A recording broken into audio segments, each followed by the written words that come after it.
Welcome back to Market Minute. In this video, I am going to discuss about the ICC securities.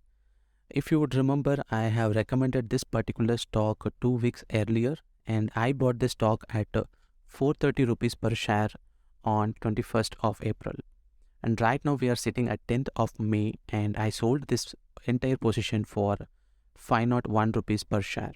So I have made a return of 16.65% in around 20 days.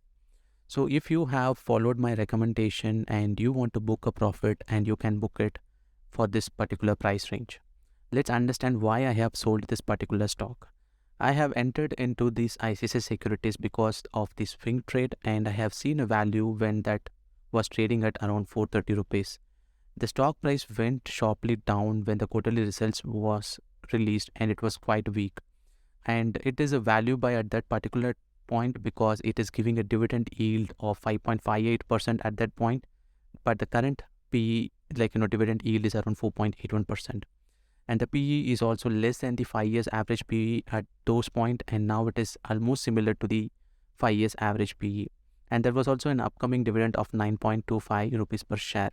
So these are the value I saw in this particular stock, and I bought it. And right now the most of the target price is met, and also if you see the dividend yield is now 4.81, and the PE ratio is also similar to 5 years average PE, and the price reached the January month high. So these are the reasons I sold this, and I booked the profit as it is a swing strategy. And if you feel like want to book a profit, then you can book the profit. Unless the market is moving further upward, this particular stock may or may not move further. So when I'm not certain about it, I just booked a profit. And if you want, then you can either put a stop loss and keep holding the position what you have bought, or else you can book the profit at this moment. Thanks for watching till the end. If you like the video, do like and subscribe and share with your friends. And for daily market updates, subscribe to our channel Market Minute. Thank you.